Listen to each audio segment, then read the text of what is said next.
Hi everyone, welcome back. Welcome to King Poe Myers. I'm Mariana. And I'm Dylan. And we're back. It's been KPM King Month all month here in November. It's not a November thing. We keep getting asked that. I'm like, I feel like it's going to come back sooner than we think because there's so many Stephen King fans out there that we just magically appeared in our feeds and life. So it might come back soon. But point being, this is the last one of the month.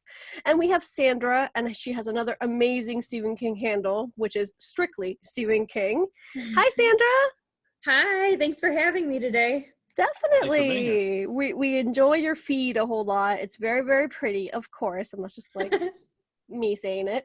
But we love everything you write, of course, and your handle is great. Thank you. Yeah, I initially thought I would just keep it strictly King, but of course I expanded into posting some other horror books here and there as well. Preach. I mean, we do have King in our names, obviously so, but as far as horror, we also have different books. Of course. Right. Like, for there are Sunday just reviews too many and other like authors to ignore. Definitely. So tell us a little bit about yourself first, please. Sure. So besides reading all the time and being a big Stephen King fan, personally, just a little bit more about me. I am a cat lady. You'll see my dog Kojak on my feed all the time, and he's super cool, but I'm definitely a cat lady at heart, and I also have 3 cats in my spare time when I'm not working. So I'm also a business owner, and I own a digital marketing agency. And Shout when I'm out not to doing businesswomen out there. Yeah, right. I know. You got to love marketing. So basically, I just sit on social media all day. So that's a good excuse to just be on Bookstagram even more. I completely agree. I also like to work out. I like to run. I like to sing. And I think that just wraps up just about all my interests and all that I have time for these days.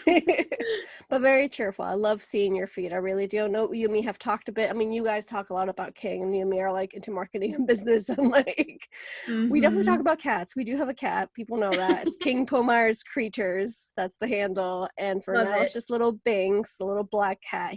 He's 8 months. And yeah. So definitely hear you. I love black cats. They have some of the best temperaments, and I have a little black cat as well, and his name's Loki, and he's definitely my sweetest. That's the best name as well.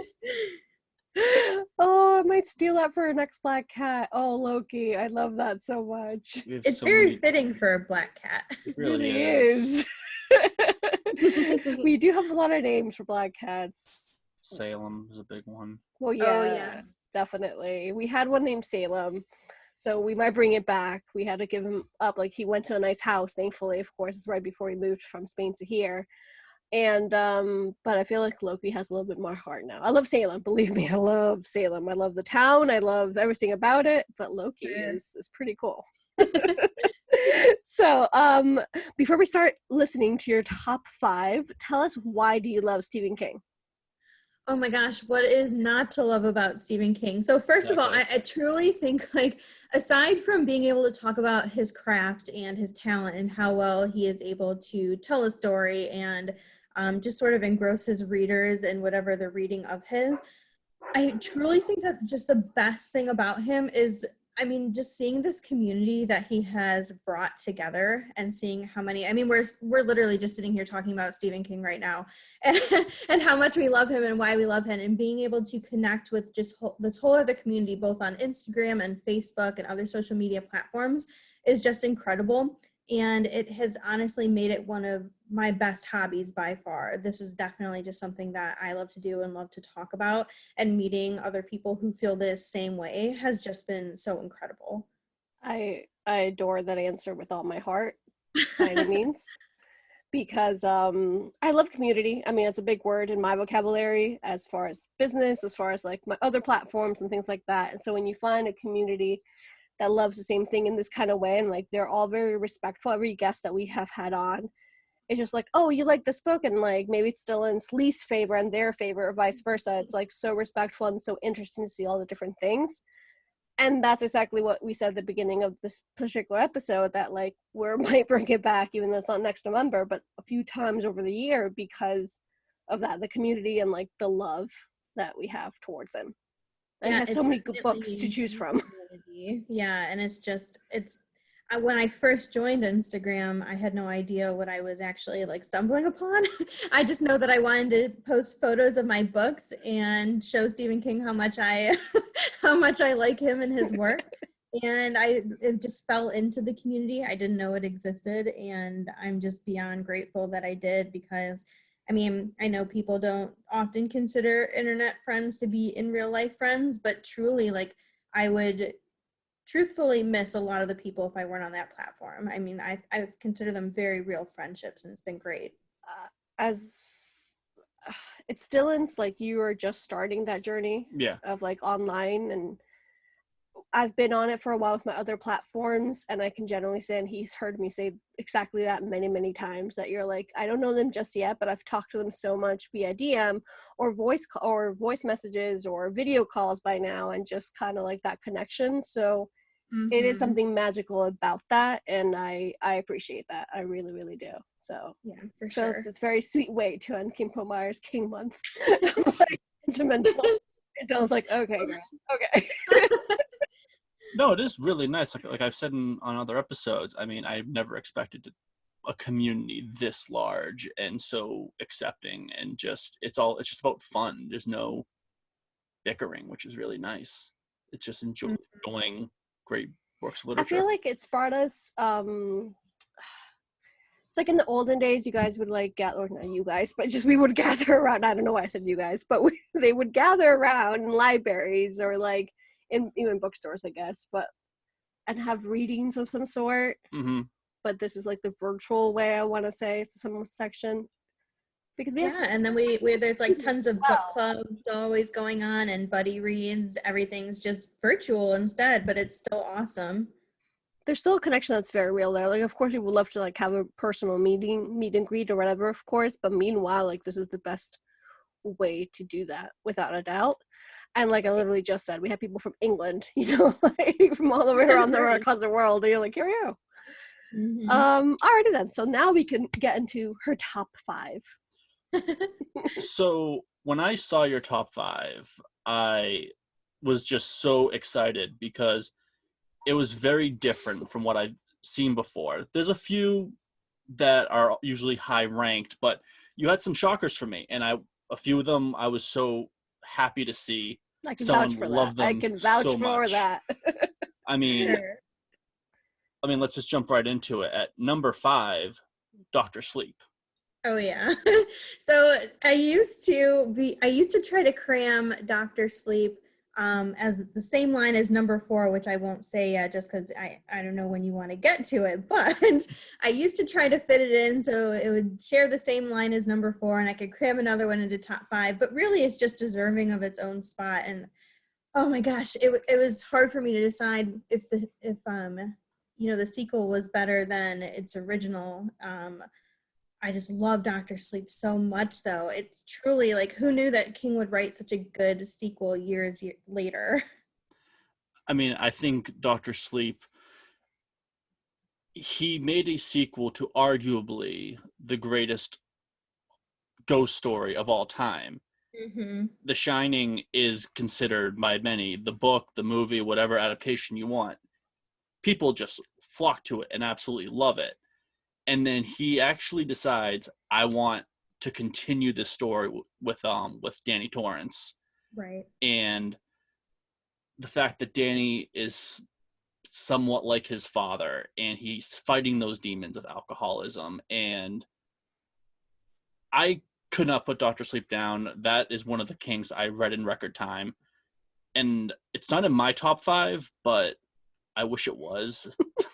It's such a good book. It's so hard for him because I remember when he read that book, he was just mesmerized. Yep. It was like he had that I forgot right now what's it called? Like when you read a book, you're like a book hangover, I think we call it. Yes. He had a major one with Dr. Sleep. I can't wait to read that again. Have you seen the movie? I have, and I thought the movie did a beautiful job of, wrapping up everything that we missed with Stanley Kubrick's film of The Shining, and then bringing it home with relating to the book a lot as well. I know a big thing with King fans, myself included, is that we fall so in love with the King books that all we want to do is see them on screen. And unfortunately, that's just not the case with King adaptations. And no spoilers for the film or anything, but I just thought that Mike Flanagan did such a great job with making King fans satisfied from both Kubrick's film and how majority of us tend to feel about that, which is often negative. I mean, I personally love Kubrick's film. I just don't relate it back to the book at all. And in its own right, it's a great work of art. But a lot of other people don't feel that way. But yeah, my point is Dr. Sleep, like Mike Flanagan just did a great job of satisfying King fans from both Kubrick's film with The Shining and then bringing it home and wrapping it up with the book as well. Yeah. I mean, I have not seen the movie yet. I have heard really good things about it. It is one of those things I don't know if I will watch it because I love the book so much that because when I love a book, it's really hard for me to watch the movie and or adaptation on Netflix or whatever. But I mean, it's got Obi-Wan Kenobi in it. I may have to bite because of that because I do absolutely love him. Well, let's just continue right along. In fourth place, you have The Shining. I know, right? So now we can definitely deep dive. Spoiler alert. Yeah, and it's so hard. Like even now, I still go back and forth because to me, Dr. Sleep just did such a good job of continuation from The Shining and, you know, not really skipping a beat and picking up right with the story. I don't know. I go back and forth of which one is better all the time. But ultimately, and I just reread The Shining in October. And ultimately, I think that one just resonates with me more. It definitely reads as classic King. And of course, it is classic King because of when he wrote it. But just that story is just so unbeatable. And I think that Jack as a character, even compared to adult Dan, where they're fighting some of those same battles, Jack to me is just so much more emotionally complex. And I think that we just get so much more character development from him than we do with Dan in Dr. Sleep, I should say. Interesting. I mean, I love seeing Danny as an adult, him kind of tragically becoming like his father, which was really tough. I forget what scene it was in Dr. Sleep, but I remember someone was egging him on and he starts to have that rage build up in him and he's like, oh my God, like I'm my dad. And I'm like, dude, you need to shut up because Danny's about to kick your ass. Like he's his daddy's son. So as a whole, The Shining and Dr. Sleep, I mean, you have them 4 and 5. Just what is it about this story collectively that touches you? Like how does it make you? How do you say this? So for The Shining, I feel like what's unique about it in terms of King is that, I mean, a lot of the times we get some really weird and paranormal shit with King, but they're not necessarily like ghost stories like The Shining is, and just having that haunted aspect with the Overlook Hotel and all of its permanent residents. So that was a big thing for me in The Shining. And then for Dr. Sleep, like I liked adult Dan Torrance a lot, and I like Abra as well. Excuse me. But for me, what really did it in Dr. Sleep, like one of my favorite villains ever is just Rose the Hat. She is just so ruthless and controlling and just like, oh my gosh, she's just like one of the ultimate like queens to me, and I just adore her. And she really did it for me. The True Knot as a whole, maybe not so much. For me, it was more so just Rose and just her like pure cruelty and just savagery. She was amazing. I will agree. I mean, I think she kind of gets forgotten because, you know, Danny really does take up a lot of the spotlight, but I like the whole like cult that she had going. I liked how they all worked together. What they were trying to do, what they were doing. Yeah, she was a really great villain. For me, I absolutely love the end of Doctor Sleep. You know, Mhm. after everything, after the battle, and you know, the dust settles, and the fact that you have that moment where Danny sees his father. Oh my gosh, I know you don't expect like this big like emotional moment, but then here you are, and if you're like me, I'm just like trying not to break down and cry everywhere, but it's just, oh my gosh, I Same know that girls, part girls. gets me every Here time. it goes. It was such a powerful moment, and you know, once again, I do like Kubrick's movie, but you know, his movie was just Jack Nicholson playing Jack Nicholson, him being a dick. Right. Jack wasn't really a dick. He was a dick, but he was much more of a tragic character. Oh, for sure. Yes. And that was just the perfect ending for me. And yeah, the fact that for me, I actually like Doctor Sleep more. And I know that's absolute sacrilege to most King fans, but It really is.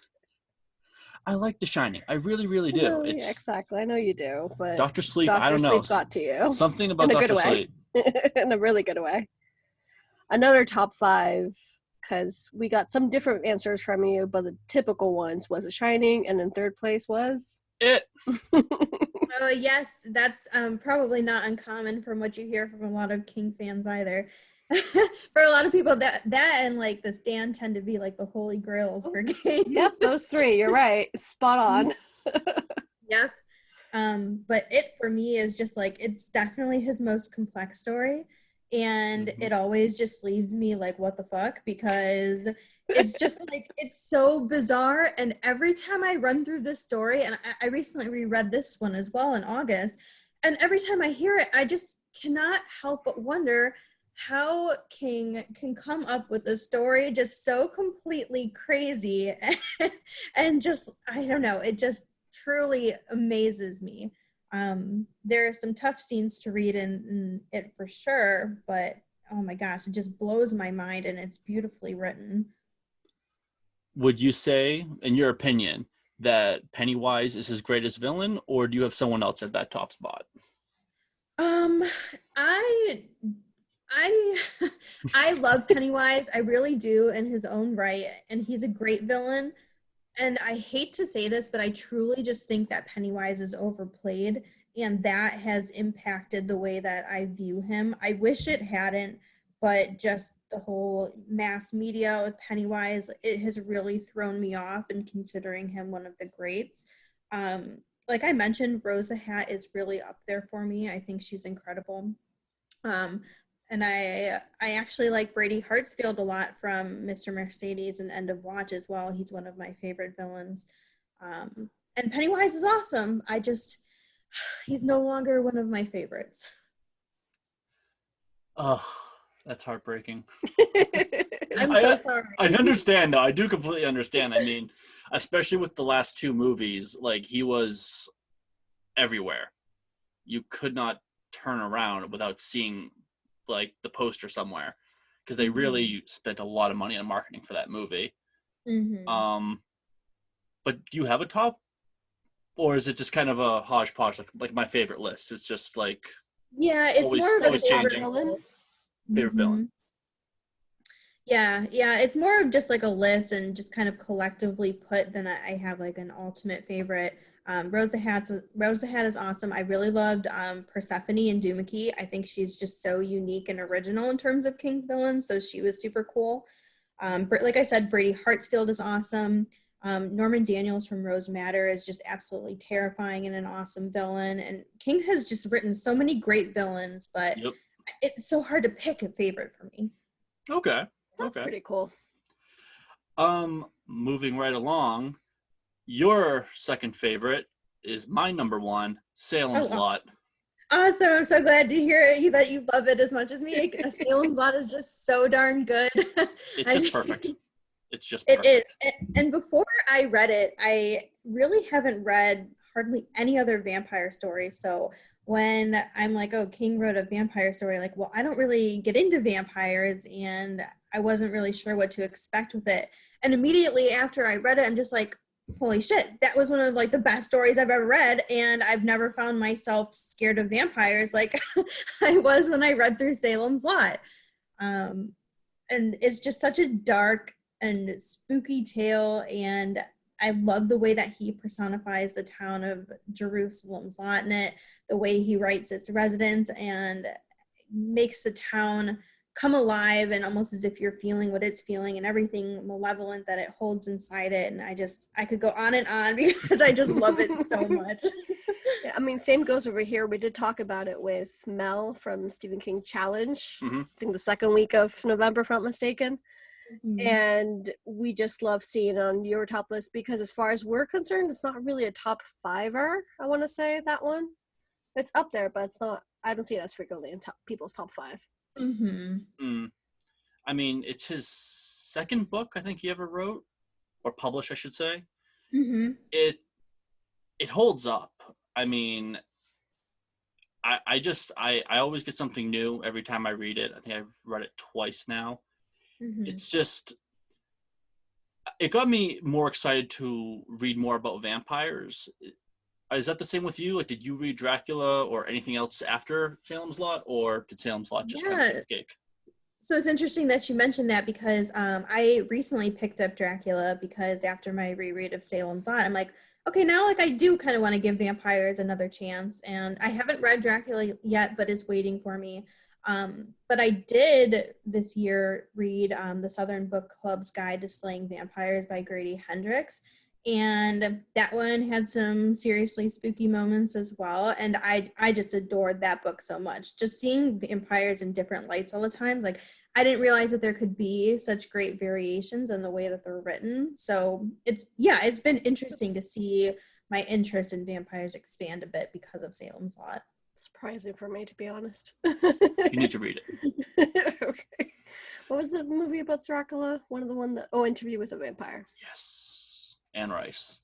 Love that woman. Did you happen to read, I'm sure you have, the two Salem's Lot, I cannot think of their names, but he did two short stories. One was like a prequel, one was like a somewhat sequel. Have you read those? Yeah. So I have read the prequel, which is Jerusalem's Lot, but I have not read the sequel short story. But the prequel was just like absolutely awesome. It was everything you'd want out of a short story. It moved right along. It was actually written in the format where it's just somebody is writing letters back and forth. That's and so you kind of cool. get the it is. You get the narrative that way. And it kind of talks about how Salem's Lot came to be so sinister and some of the background characters, and it was just really dark and morbid and open-ended, and it was awesome. It was absolutely outstanding. I forget if that was in Skeleton Crew or Night Shift, or when I came across it, I just couldn't believe that. I'm like, wait, I get more from the lot? Excellent. Right. But the sequel, I highly recommend because that was a lot of fun as well. You know, after the town is abandoned, like it's the middle of winter. I won't say anything else, but I cannot recommend it enough. Yes, I'll definitely have to look into that. And they're making a series with Emily Hampshire about Jerusalem's Lot, actually, and all kind of that. Yeah, that satanic element to it, and I'm so excited because I think Emily Hampshire is just awesome, and I bet she'll play an awesome role in it. Nice. Oh wow, I'm excited. That's outstanding news. Do you know where it's going to be on?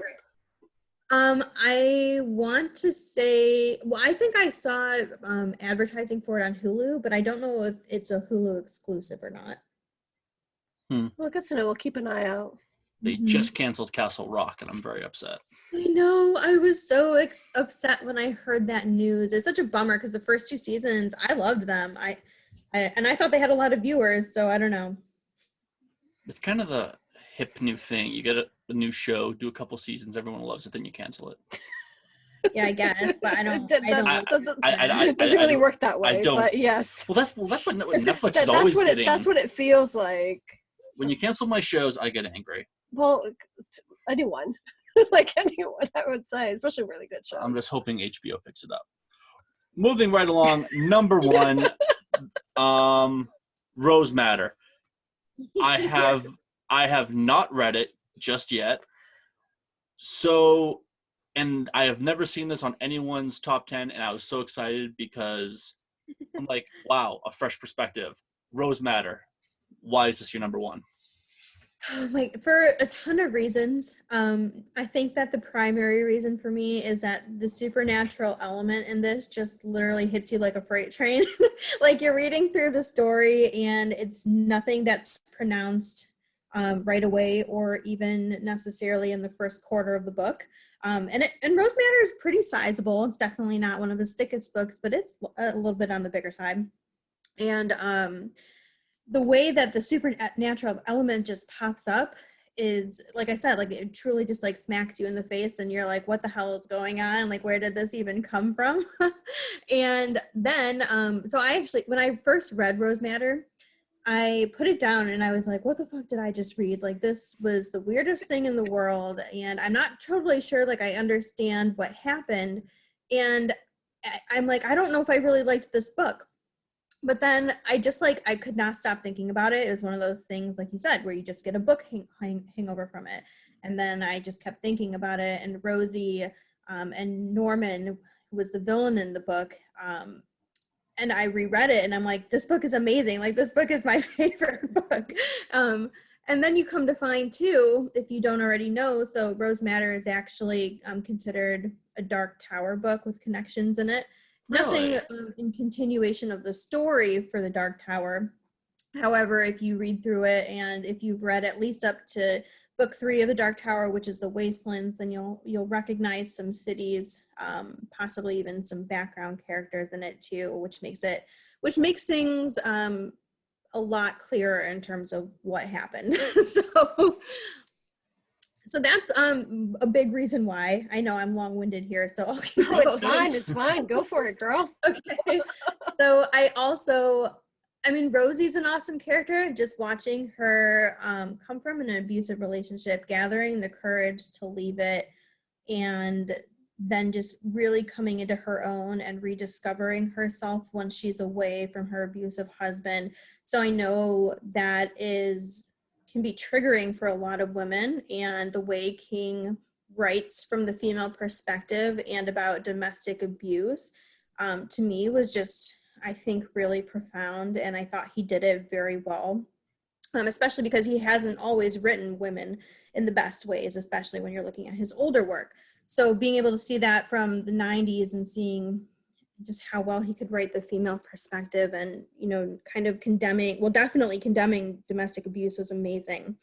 And I also think that lends a lot into Norman Daniels' character. So as the villain, to me, he is just so absolutely terrifying because he is so real for so many women out there.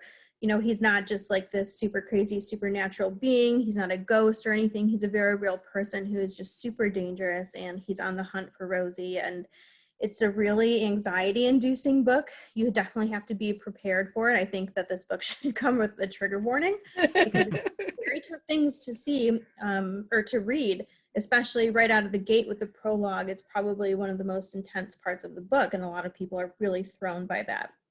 Wow. But it's so intense. His characters are very real, and I think that definitely lends to why it's my favorite book. That is deep and incredible all in one. Would you be interested in? I plan on reading all of his stuff, so it is very it is on my list. Question for you: is it true that Rose Matter is part of an unofficial trilogy with Dolores Claiborne and Gerald's Game?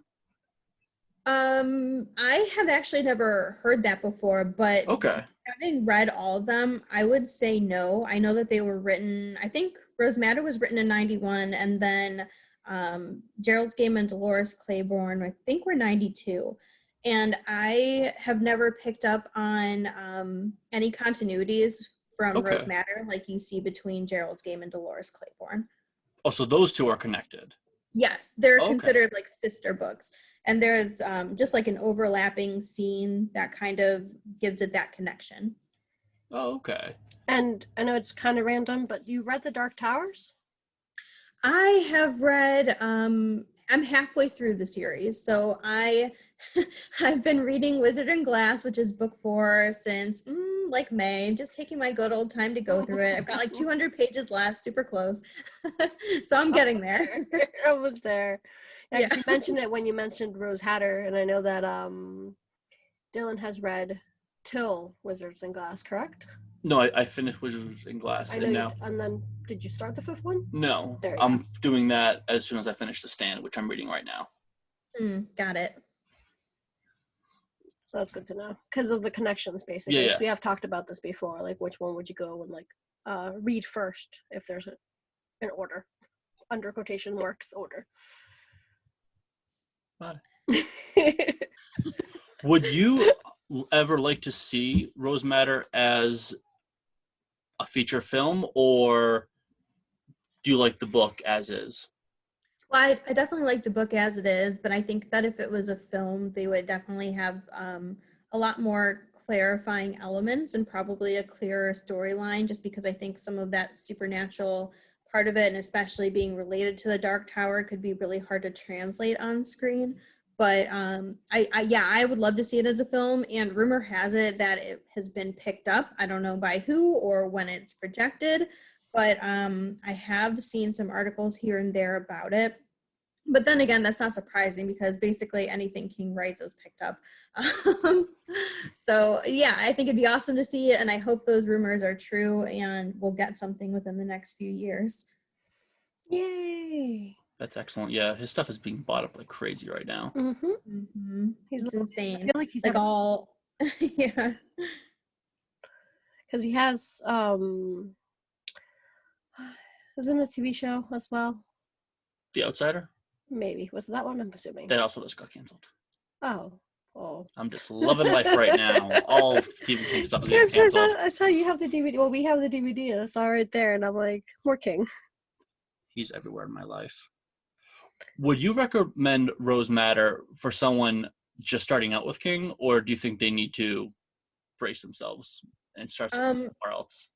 I never really recommend Rose Matter as a first read. I think it reads differently than a lot of other Kings, which is not necessarily a bad thing, but I don't think that it's a good introduction to King.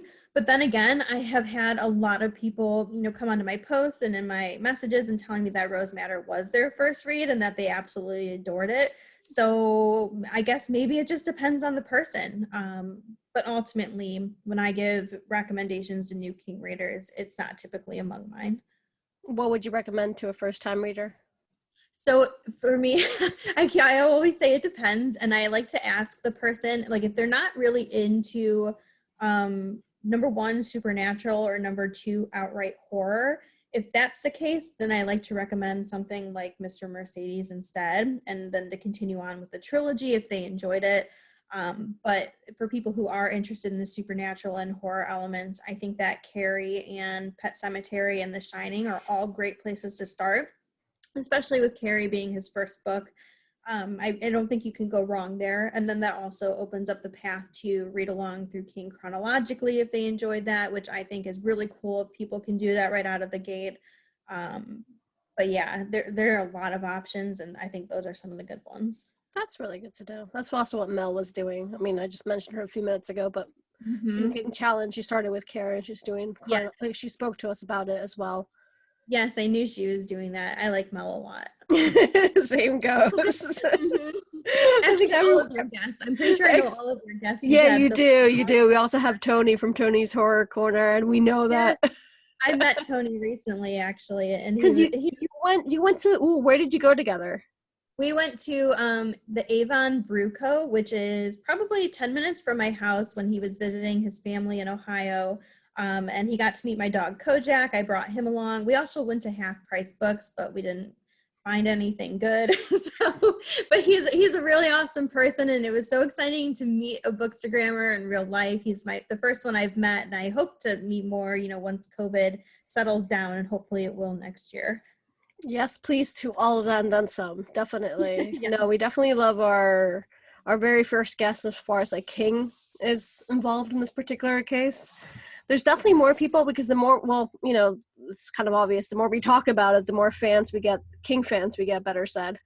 So it's also going to be nice to see fresh new faces, but it's lovely that we all like connect and we all know each other. It's like, oh my God, it's great. That's and exactly that community aspect we were talking about. It's just it's so like heartwarming, and it makes me so happy to talk about. I just love it. Exactly. And every single episode we've done this month, it's just like we can go talking for like hours on hours because it's so gosh darn easy to just be like, oh, not only about King, but like different aspects of our lives and like other kind of hobbies or whatever, and it's like new friends, yay, basically. Right. It's true now. It's like I'm hanging out with friends. This is what I do with my life. Yep. It's a lot of fun. Indeed it is. Talking, actually, that was my next question. It's a little bit off King, but a little bit on King, to the point being social media. So what can we find on your Instagram? Because it's strictly Stephen King, but what else can we find? Because I know something about candles. I know something about you have a discount of bookstore. So please tell us all the love for that. Yes, so I've actually been into posting some selfies recently, so those might pop up. You'll find I've noticed. That's so cute. Oh my God, the ghost. Sorry, I got so excited for Halloween. I forgot what you were wearing, but you were like kind of a ghost. It's like all silver, basically. Yeah, exactly. With like 4 or 5 white books, and I'm like, oh my God, I love it so much. Yes, the ghost stack challenge. There you go. I knew it was something like related to a ghost.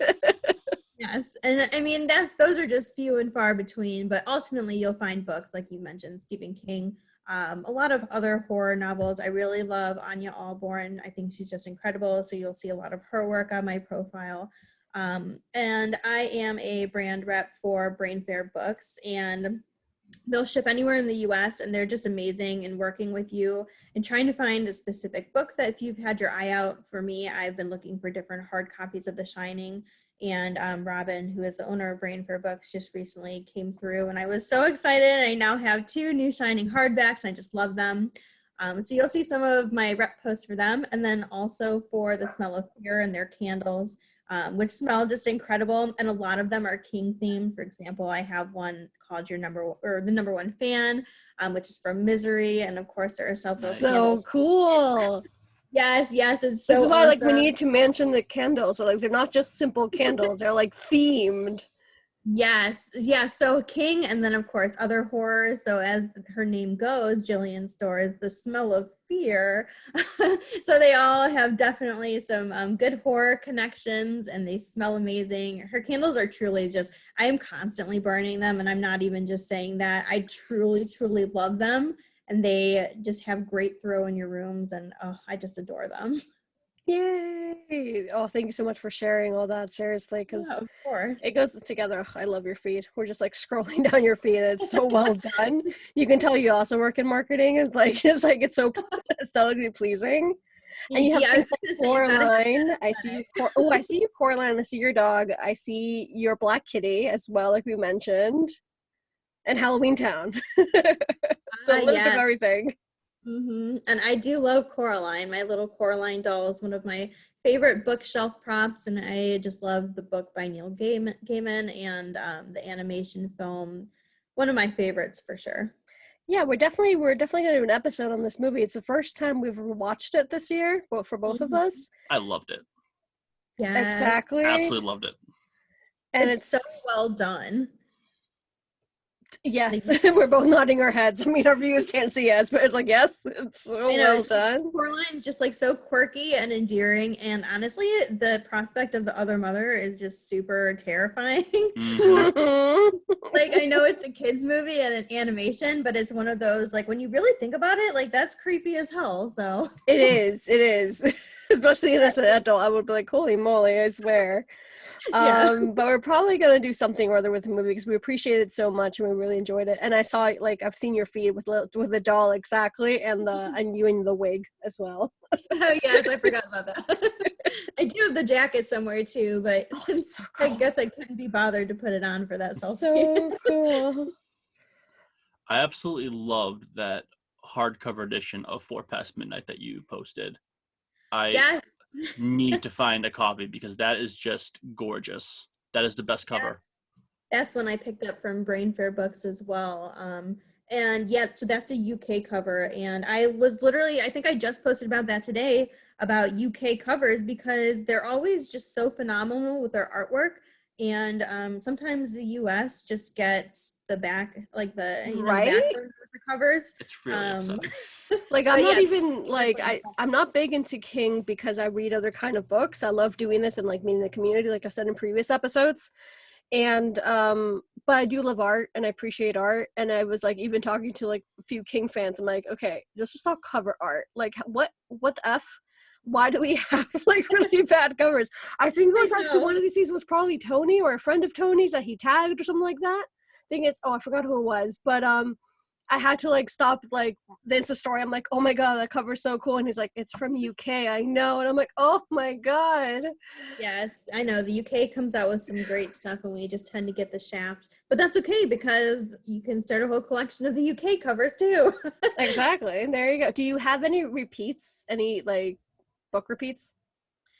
I do, yes. So when it comes to just editions in general, I have multiples of so many. I think that Salem's Lot and The Shining are two that I have the most multiples of.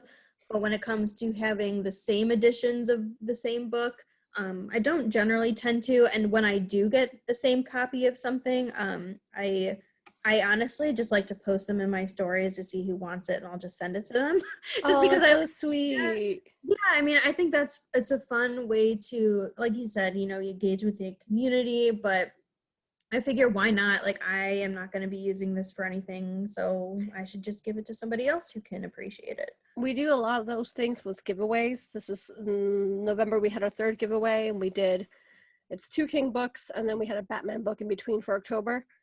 And we just love that because we, of course, have many copies and we take really good care of them. Like, well, why don't we just, give them away to one of our fans? Why not, and just spread the love even more.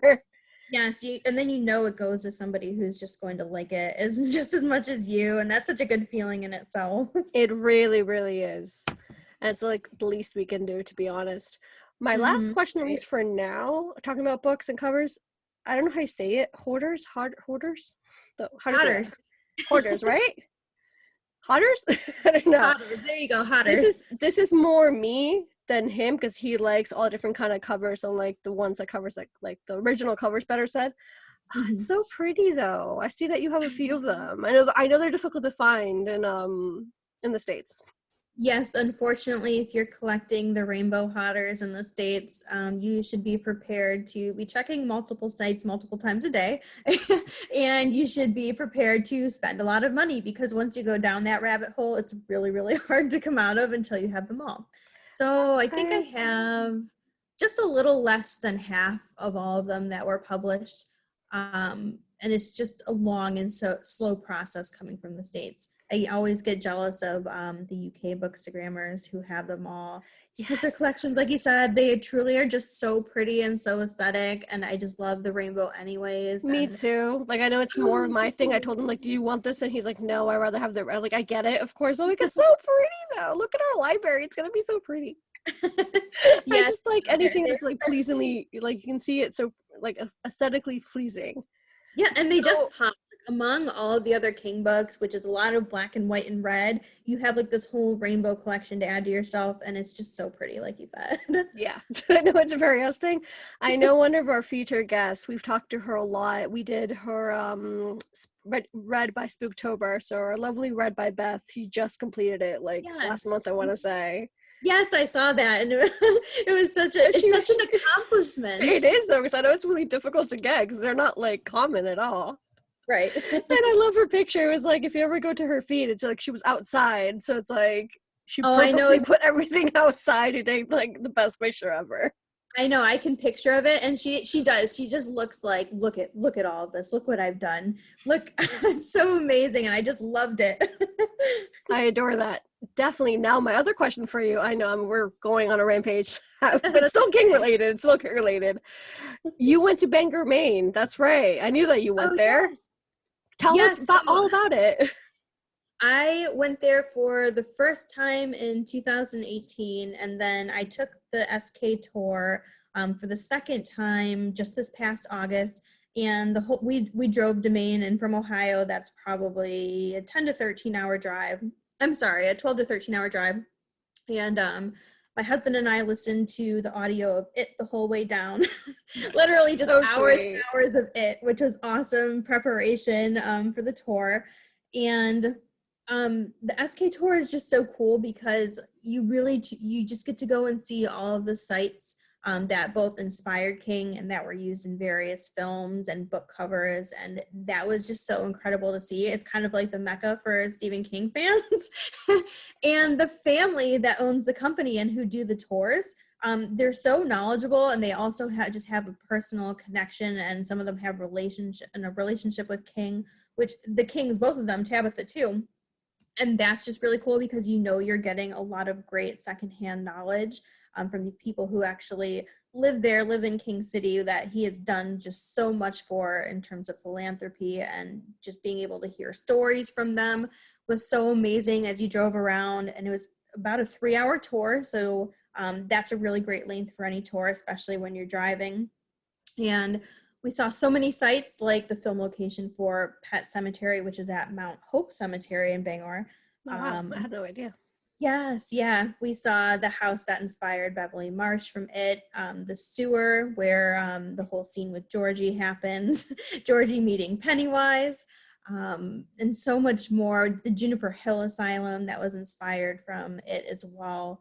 It was just incredible. And then, of course, there's the RF Flag store that inspired arguably one of the best villains for King, Randall Flagg, in both The Stand and The Dark Tower. So it was just amazing, and I could relive it all the time. And I hope to go and do it again. Anytime I go to Maine, I'm just going to have to convince my husband to go on the tour once again.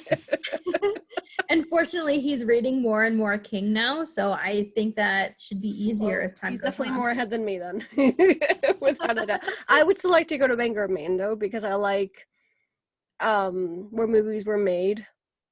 So, like, for me, that's really cool, even if I haven't read it just yet. I was like, oh, I still want to go, like, see where, like, this is the street where the scene was shot and things like that. So I like those kind of things. But yeah, and Bangor's a really it's good. cool city anyways. Like, it's very progressive, which is nice. There is just, like, a lot of love in the city that you can feel, and I liked that. And their food scene is really great. They have a lot of craft beer and local restaurants, bookstores and antiques, and it really is a very scenic spot. That's great. That's great to hear. Hopefully we can go soon as well. Please. Yeah, I hope so. To go. I know. We got to make our way there. We're closer than you without a doubt, but COVID has made its way in our plans. Basically. I know. It's been a rough 2020. Yeah, it really has. I mean, the only quick escape we did that was up our alley that we really wanted to go, and it was like the safest way possible, was Sleepy Hollow, actually. Okay. And I mean, that's still pretty cool. It is. Oh, that was amazing. I don't think we've talked about it. I know we haven't talked about it on the podcast just yet. And we went for Halloween. So we were there Halloween day and the weekend. His best friend lives the town next to it. He's like 10 minutes away. So basically there. And the rest of the weekend we stayed home, but on Halloween day we visit the cemetery, and it's so cool. It's who wrote the Sleepy Hollow? Washington Irving. We saw his family plot. Exactly. So that was like, and they have a whole memorial as well with a flag and things like that. So that was really cool. We saw the Headless Horseman, obviously, so walking around. That's an awesome trip. We did, and a little bit of the town. I feel like it was, for us, it was a little bit special because even though there was nothing for Halloween per se, or not as much as other years, you got to see the town, and I was like, that's still pretty cool. Like you get to walk around. Sure. That's pretty much it. Mm-hmm. And yeah, we got really cool shirts that's like half 90s. Like it's a 90s vibe that we freaking love. So oh yes. I mean 90s definitely one of the best decades. Exactly. Like I saw it online, like through IG, you know how we start, searching for one thing, we end up in a different place, and we're like, oh my god, I saw the shirts and I fell in love with it. It's from a restaurant. We couldn't eat there because it was so full. I'm like, we're getting the shirts without a doubt. That's so awesome. So other than that, we've stayed home, but I get the sentiment. So hopefully we can get to go relatively soon because we are close. I don't know how close, but I know we're close. Right. Hopefully 2021 is a better travel year. So any other King related questions? I mean, well, we can probably go for a yeah, while, but That's a loaded question right there. I mean, we've been talking for a while, yeah. well, before the lightning round, one last King question. What was your first King book? My first King book was It when I was 11, but I had like no idea what I was even reading back then. So unofficially, it's It, and the first King book that I really read and remembered was Carrie. Okay, nice. That's so cool. At age 11. What was your I first know, King? right? I don't know if we know. I think we've talked about it. Misery. Misery. Absolutely love Misery. Mm-hmm. Yep. And arguably has the best movie adaptation as well. That's just, it's... Oh, I will so agree with that. Misery is one of the great adaptations. And I mean, Kathy Bates. Yeah, Kathy Bates is just, you can't go wrong. Agreed. I mean, we do have a really quick lightning round. We did kind of already ask you a couple of these, but the one That's that okay. the one that we haven't is, actually no, there's two basically. Which book deserves a movie? Rose Matter for sure. I just want to of course. Rose Matter. What about for Dylan? What about you, Love? That deserves a movie? Yes. Oh god. Lightning round. I know. I would say redo that Abomination It. I hated it. The new one was... The new one, though. The new one. Chapter 2 just broke my heart. The new one. Because he adores the original. I can see that. I had a rough time with them as well. Mm-hmm. Because, yeah, definitely the new one. You gotta... Because you love Tim Curry. Yeah, yes, the original I love. Mm-hmm. Like, yes. Tim Curry's hard to beat. Exactly. Oof. And anything he does, I swear. Yes, exactly. We could go on for a while as well. Which what? Oh, which book would you like to be in? Oh my god. So honestly, that's a really tough question for King. Okay, lightning round. I would probably say The Girl Who Loved Tom Gordon. Just because I don't want to give any spoilers, but it's not that bad. So I feel like I could get down with that and be okay. Okay. I'm only halfway through the series, but Dark Tower. Okay. Just, I really love what he's doing. I don't know the ending, and this journey to this Dark Tower, everything that we've experienced so far, I'd want to be. We've talked about Dark Tower in our previous episode with Tony. I remember Yes. that for a fact. So that got you more into like, let's do this Dark Tower. But after the stand. Yes, you were very like, prominent of like the stand comes first. Yes. And then, well, the last one was, which book would you recommend to a first-time reader? But we already talked about that. We already know it depends on their taste. Right. I wish I had a straightforward answer, but... Well, then let's just flip the question. Is there a King book that you wouldn't recommend? Maybe you didn't like, or... Yes, and I get so much shit for this. So I really, really just... Hate is such a strong word, so I just very strongly disliked Revival. It was super boring to me. Like, and a lot of King's books are just slow burns, and I typically appreciate that and just love that about him.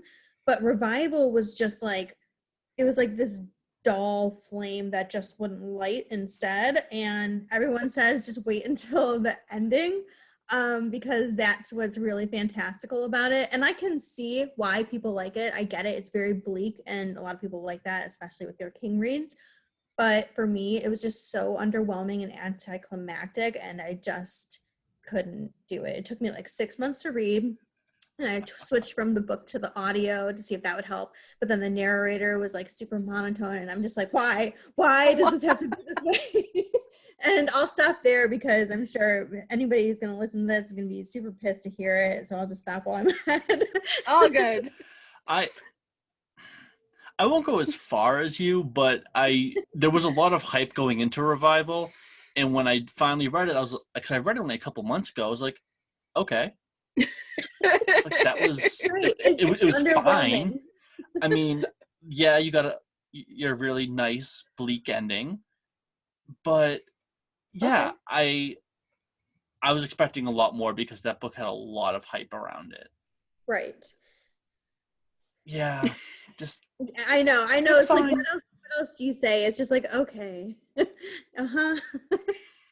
Well, at least you agreed. Well, you guys, you have very similar taste because Salem's Lot is up there, so it's understandable why this could also happen with Revival. I mean, I think you have another book that you don't like, though. Well, I only got 60 pages into Tommy Knockers before I just had to wake myself up for the 5th time. I was like, I can't do this. This is garbage. But I think it was Tony that said, like, just like realize that he was on acid and accept it, and you'll love it. It was definitely Tony. Tony did say that. And it was that was one of the reasons why it was the giveaway book for November as well. So it was kind of like, okay. And the other one, though I didn't read it, I actually watched the movie not knowing it was Stephen King before I started reading a lot. The movie really disturbed me, but it was Gerald's Game. And after watching it, I'm probably going to read it eventually, but that is just really just disturbing. Have you read Gerald's Game is my absolute least favorite book, and I didn't say that over Revival only because I didn't actually finish Gerald's Game. It's the only book that I didn't that finish. Makes sense. I got like 3/4 of the way through, but it was just so boring, and I don't know. The Netflix adaptation was pretty good, but that's because it was a movie and it was shorter. And I feel like Gerald's Game could have been a great short story, but no, it's like this longer novel, and I just couldn't do it. I had to stop. But that's another reason why we love this kind of things in episodes, because you get different opinions, obviously but we're very truthful. It's like we're not here to please anybody. Like, look, I just don't like Revival, period. You know what I mean? I like Dr. Sleep over The Shining. There you go. Dr. Sleep is better than The Shining. Right. In our opinion, obviously but still, it's like oh my goodness. All right. Yeah, oh my god. The same things. It's like talking to friends, I swear. This is amazing. It's wonderful. All right. So we asked every single guest the last 3 questions, and they are describe Halloween in 3 words. Spooky, dark, pumpkins. That's so awesome. Love it. Favorite Halloween candy? Kit Kat. Yes. So I love good. Kit Kat. I love it. Good too. And last and definitely not least, tell us one more time, where can we find you? On Instagram. At Strictly Stephen King. Thanks for the prompt. I needed it. I know you're like, what do I do? Hey, you're in marketing too, girl. I know, right? Marketing 101. Tell people exactly. It's like, just say your handle, my love. Instagram, just find me. Just find me on Instagram. Just find me. Just find me. We'll definitely tag you as always, as we always do, and re-tag you and share you in the stories, and people will know where to find you, because we've been tagging you all month long anyway, but still. Well, that's pretty much it. And my 2 cents, it has nothing to do with King. I saw it on your feed, and I have to say, one of these days, you and me gotta talk about Schitt's Creek. That's all. Oh my god, yes. David Rose is a whole mood. So whenever you want to have that conversation, I'm game. We need I would say a podcast episode, but like that has nothing to do with horror. But Schitt's Creek has my heart. I'm in. Has our heart. It is absolutely amazing. It really dethroned a lot of great shows. Me too. Yep. Like, Yep. Schitt's Creek is Yep. perfection. So for those, it's nothing to do with horror. If it's please, I'm trying to promote it as much as I can. It's well known, but I don't feel like it's well known enough. Agreed. And I'm like, it's kind of getting up there though. So maybe one day we'll see. Exactly. I mean, if you look at The Office is much more popular now that the show has, finished. So who knows? Maybe in the coming years, Schitt's Creek will continue gaining in popularity. No doubt. I hope so, because it's such a good show. That's why I had to say it. I'm like, anytime I can mention Schitt's Creek, I will. Like, I've made that a vow in my life. Like, Schitt's Creek, did you Alexis and David Rose, please? Yes, a little bit please. Alexis. A little bit Alexis. All right. Thank you so much for being here, Sandra. We appreciate it. We have such lots of fun, as you can obviously tell, and our audience can probably tell as well. We'll definitely stay in touch because we have so many King related stuff coming ahead. King, like, sounds good. Thank you guys so much for having me. I've had so much fun, and anytime I can talk about King is a good time. So thanks. Thank you so much for being here. Cannot wait to read Rose Madder. You got me all pumped for it. So thank you. Good. We'll put it high on the list, I'm assuming. Well, we'll put many things high on the list for 2021. It will be read. But it will be read, and we'll tag you, be like, yo. Awesome. I feel like with some of these, because we're doing it all month long, we have to kind of remember the books if they've recommended, like our guests have recommended, and after you've read them, have them back for like 20 minutes and be like, yo, let's talk about, finally read it, you know? I think it'll be cool. Yes. So you can finally talk about your favorite book, right, Sandra?